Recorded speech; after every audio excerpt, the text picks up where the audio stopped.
Okay, hi everybody, and welcome back to my channel, Knowledgeable Nurse. We are going to be talking to different people about their experience when it comes to loss and grieving. So on today's episode, I have the beautiful Jamie and Jenn.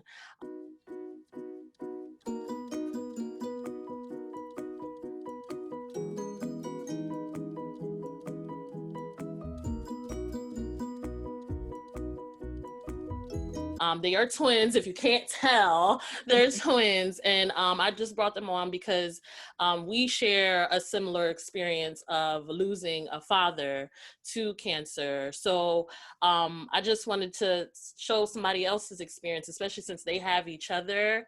They can talk about how that was for them and how they're processing it. So, Jamie and Jenn, thank you so much for coming on. Thank you so Thank you much. for having us. I really appreciate you guys and being willing to share this story because I know what I'm going through in reliving some of my experiences. So I want to thank you so much for coming on and wanting to share your story and trying to help other people get through this journey. Yeah. It's a journey because we're going to be going through this journey for the rest of our lives. Yes. So yeah, okay. So tell us about your experience and y'all got it. Um, so in 2018, my dad was diagnosed. He actually didn't have any symptoms Mm. of leukemia. He was diagnosed with AML leukemia. Mhm. He went in because he had kidney stones. Mm. Oh no, gallbladder stones. I'm sorry. It was gallbladder stones. And then they tested his blood and said, no, wait, there's something more serious going on. You need a whole family meeting. So we went Wow. in for an emergency meeting and they threw it at us. They said he is actually fighting cancer. He's going to be battling cancer. And I had no idea what it was. I was scared and they said it's not a death sentence. He has a fighting chance. We're not exactly sure which type he has yet. We're going to transfer you. We will go on through there. Mhm. So after that, I knew that I had to be,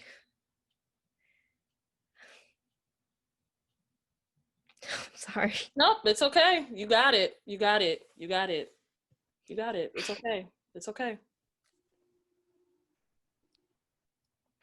I knew that I had to be the one to take care of things because I'm the older twin. I'm Mhm. the older twin, and my dad doesn't know any English. So me, my sister, and my brother, I have an older brother. We Mm. usually have grown up in the household where we do translations and help him along the way. But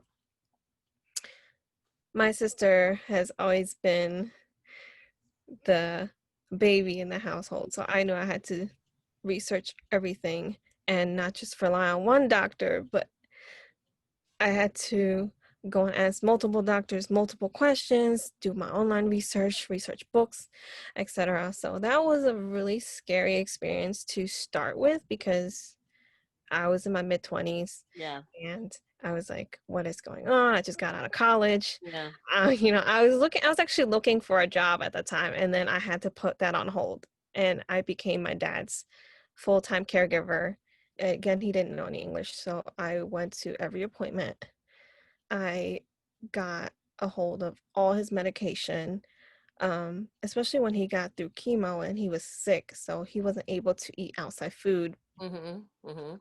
I was in charge of all his nutrients and his food, his cooking, whatever he was craving, whether he was able to have it or not. So Mhm. it was actually a full-time job taking care of my dad. Mhm. And And before you continue, can you let the yeah. audience know what's your what's your culture, what language he spoke and everything so they can I know Oh yeah, of I course. was there, but just let them let Yeah, us of know. course. So, my dad is from China. We spoke Chinese. I speak Cantonese. My dad understands Mandarin or Cantonese. Mhm. But with all the nurses and everyone who did rounds and all that, they didn't understand my dad at all, and my dad didn't understand. So with me being there, we had to be there all the time, and we all took turns, Mhm. sister and my brother and my mom. My mom was there. She stayed over there all the time with him. Well, especially because, he just wanted to be home.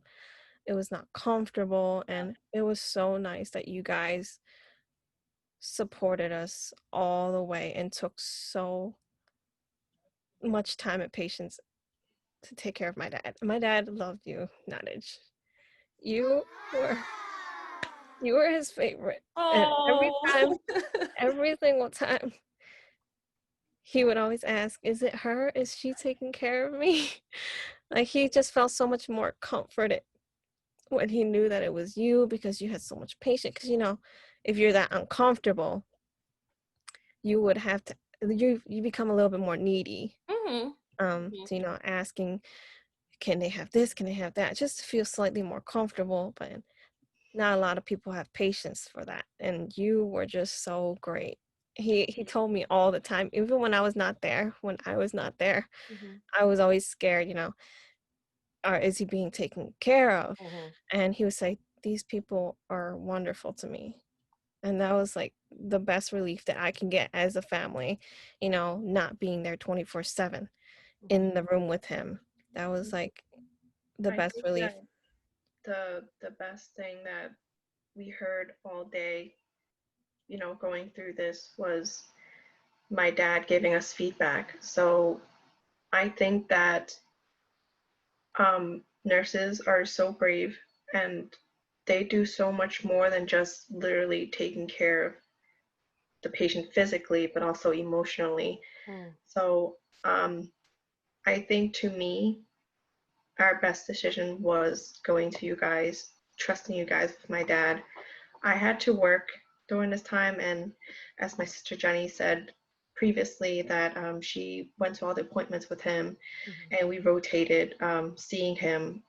So during that time, even when I was at work, sometimes when Jenny wasn't able to pick up the phone call, sometimes my dad would call me Yeah. and to translate or to assist the nurses when they needed something or an answer from him. So I think that through this whole experience, communication was very, very important. I mean, not just because of the language barrier, but because of different needs, Mm-hmm. different culture backgrounds. Mm-hmm. So I Yeah. think that was important to point out. Um, so thank you again a million times. That was a very good point, Jamie. While he stayed in the hospital, obviously the language barrier, and since you guys would do rounds really early in the morning when we're not able to be there. Yeah. Yeah. Um, I remember we made a little cheat sheet. Yes, I do remember the sheet. I do. I do. Yeah, that Tips, yes. Yes, that was very helpful. That was, yeah, that was a very that was helpful amazing. sheet. I did not think about that. I forgot who pointed it out. So we basically what we did was we wrote out all the Chinese words of what he could be feeling, what he could need, and what the nurses would regularly ask him. And we translated that into English, and he would just point at the cheat sheet. And then that was how you guys communicated. That was a really helpful tool. I hope Yeah. that more people can Really good use tip. that. Yeah. That's a good tip, though, to share with those who may be going through, have family members that do not speak the language or do not speak English. And I don't think I even mentioned this in the beginning. I was one of the many wonderful nurses that had the pleasure of taking care of their father on our unit. So I built a very great relationship with these two while taking care of their father. So that's why they keep referring to because we all work together to provide care to that amazing man. Your dad's bomb, yo. Like he is so sweet. So Oh, even though we could not understand each other, it was like I was like, okay, so that sheet helped a lot. he A thought you lot. were the cutest. You Oh! always made him smile. You always made him smile. Even when he was uncomfortable Mhm. and he was in pain and he just wanted to be home, you always made him smile. So I think another great tip, which is so cliche, but great communication and patience. Mhm. The patience, whether it's your family, your friend, or simply just someone you work with. Sometimes they can't, out of frustration, they can't say what they want or point out what's uncomfortable. So I think being really patient and careful with everything they say or do. What you guys provided for him, I think he really got the best care, and that was the most relief for our family, knowing that he got the best care. Yeah, and And I I think think that that's very important to point out in this session right now. Mm-hmm. And Mm-hmm. I think he did go through a lot of complications during his time fighting, having chemo and radiation. Um, I think he gotten the flu while he was at the hospital, and then he got the rare version of the flu later, which led to many complications, yeah. and eventually led him to need extra care at the ICU. So my dad, he, he had AML, and we had really high hopes for him. And I was his stem cell uh, donor. Mm-hmm. So after he did the transplant, he actually had no sign of leukemia left inside of him. The thing that brought him sick was because when he did the transplant, he had no immune system to fight off any bacteria. So that's when my sister said he got the flu, and then he got pneumonia, and then he had this really rare version of the flu. And eventually he became more and more and more and more sick, where no medication can even help fight those flus and bacteria that was in his system. And that's when he eventually passed.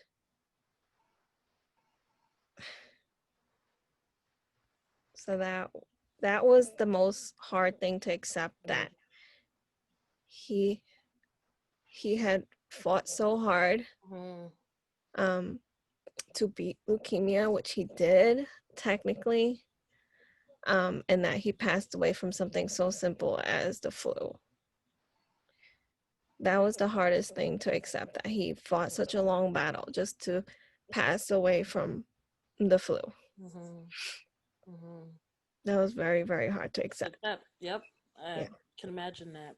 And for those who don't know, with the transplant, because of the chemo we give with transplant, it wipes everything out. There's no defense system. You're neutropenic, which means you have no white count to fight anything. So we always tell our patients when we discharge them, you need to be very careful because your immune system is not up to par. Like it's not what it was before you went through the chemo and went through transplant. So it is so easy for one of our patients to get something because the immune system is not where it's supposed to be.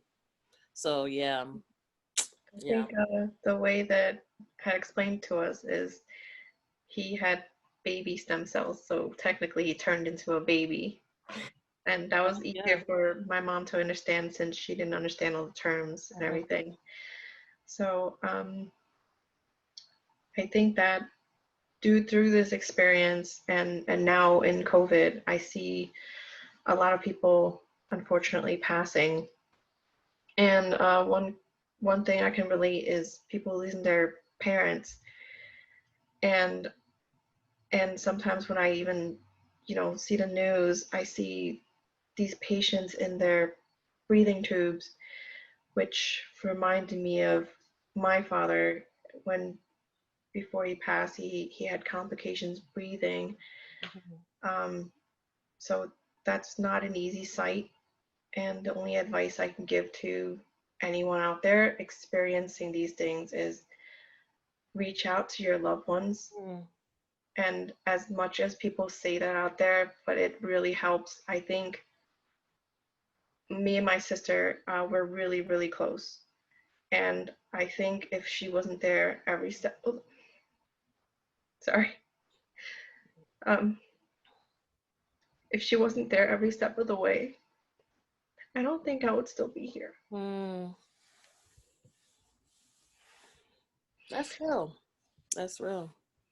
Yep. And I think it's very important to get support, reach out to people. It's not a shame to Mm. to reach out for help. And I think I was very lucky because I was very close with my family, and I had all the support I needed. Mm-hmm. And unfortunately, sometimes people don't see that even if it's right in front of them. I think the one thing that people don't realize is a lot of people are not comforting people, so they don't know what to do in situations like this. When they see their friends cry, when they see their family upset, they don't know what to do. They don't know what to say. Mm-hmm. But what they don't realize is you don't have to say anything to comfort us. You just have to literally be here. There were times where we would just all be in a room and we would say nothing. Yeah.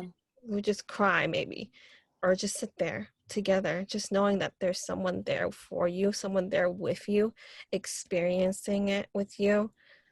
It helps so much more than you can ever imagine. Mm-hmm. Mm-hmm. Being there, like, you don't have to say a word. I think before this experience, before losing anyone, I was one of those people who I don't know what to say, I don't know what to do. But now that I've experienced it, I know literally all I need is someone there, or maybe a hug. Yeah. That support is what we need as someone who lost a family member. Yeah. Whew. So you guys already started giving some tips on what you can, how, if you're going through this situation, how you can just get through, because you will never get over. That's No. one thing I need to say. You will never get over this. Yes. And I lost my dad 2 years ago. You will never Right. get over it. So you already started giving some tips, but the one thing I do want to ask is, how has, well, obviously your life has changed tremendously since your dad hasn't been here. So like, how do you go on? How do you keep it moving? How do you keep going to work? How do you do it? I think the most important thing that I've learned is just cherishing the ones remaining. And I'm not the only one that's suffering. My dad had other people. He had a wife, my mother. He had another daughter and a son. So I think what kept me going is I had other people supporting me and knowing I had to support them. Mm. So what I'm trying to say is, at our most down time, we just support each other through it. We try to think of the most optimistic things. Losing our dad was not easy. We were very close. Mm-hmm. It's never easy losing a family member. But I kind of got closure knowing that the doctors done everything they can, the nurses done everything they can, we've done everything we can to help him. Mm-hmm. Mm-hmm. Even though he didn't make it, the relief is the doctors did everything.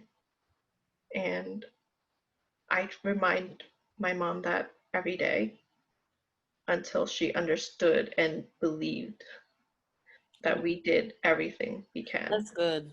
That the fact that you said that, oh, that, yeah. There were days where, I mean, we would talk about him positively and say, "Oh, remember how annoying when Dad used to do this," you know? Mm-hmm. And then there were days where me and my sister would just look at each other, and then I'll go, "I know, you missed Dad." And I think what helped me get up every morning was knowing that I tried my best. I did everything I physically could, from the littlest thing to, doing the stem cell donation to him, like Mm-hmm. mentally supporting him and going through all that. And I was the one who, I laid everything out. I had 3 thick binders of notes, his appointment summaries, medication, and all that stuff. Knowing that I did everything I could to help him, give him hope, and the comfort that he needed when he needed it the most Mm. was what got me through it every day, knowing that I did it. Like I know that I was there when my dad was scared. He held my hand. When he had procedures done, I was in the room with him. He held my hand. You know, at night when, you know, he's feeling sick, I was there. Mhm. I gave him medication. I told him what to do. I called the doctors when he needed it. Mhm. I knew that I did the best I could. And there was nothing else that I could have possibly done for him. Yeah. Yeah. So now every day I just look and I say, my mom, exactly what my sister said, my mom, my sister, my brother, we're all going through the pain that I'm feeling right now. So we just have to be together. And now I just cherish my moments with my mom, and I know that she's going through pain. And Yeah. for the longest, I think it was about a month after my dad passed, you know, I slept with my mom. I was there in her room and I kept her company, you know, just because she's not used to not having someone next to her. It's hard for us to adjust that. It's not something you can just get over. Uh, Yep. Whether you are close or not, losing a loved one is losing a loved one. It'll never be easy. mhm. It's just a matter of adjusting your lifestyle now. Mhm. Remembering how happy he was, remembering before he got sick, remembering the good times, what you guys shared. And most important thing was we all made sure that he knew we were there. Yes. We all made sure that he knew we loved him from the beginning to the very last breath he took. We had his hand. So that was what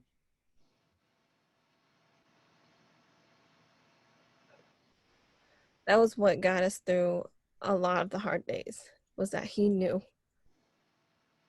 we were there.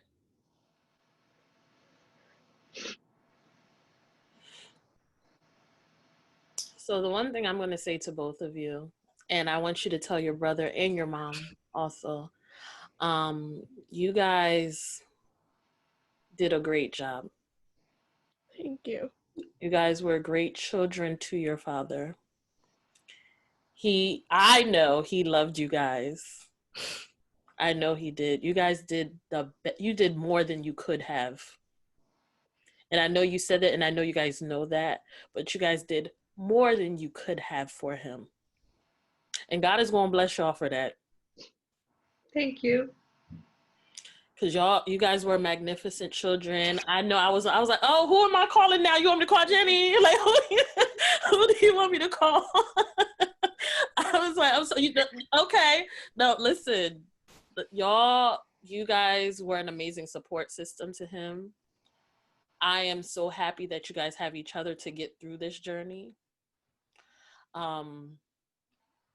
You guys were amazing. You guys were amazing. I'm telling you, as an outsider looking in, you guys were amazing. Thank you so much. And your love took over everything. It's just the love y'all had for this man and the love that you guys have for each other. That's how y'all gonna make it through. Even though, like I said in the beginning, this is something we're going to have to deal with. Right.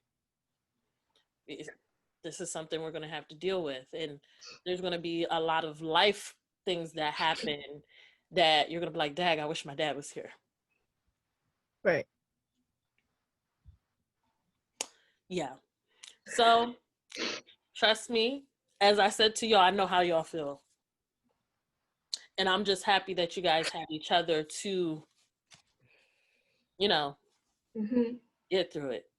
I'm by myself and I'm picking up my mom and I got my baby, and it's a lot because nobody understands that he was my dad and the emotions I have with that, because he has nieces. So My cousins can relate to each other.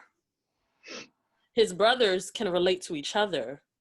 But like my mom, that's his wife. Like you said, that's his. I don't know how that feels. I don't have words for her because I don't know how that feels. Right. She can give me advice because she knows how it is to lose a parent, but I don't know how it is to lose a husband. Mm-hmm. I don't know how that is. So you guys are doing amazing. Thank you. It means the world to us. Yeah. And knowing you were there crying with us every step of the way. Yeah, unfortunately. And I'm supposed to be the strong one, like, no, everybody's gonna be all right. But I'm sitting here like, no, wait now. This is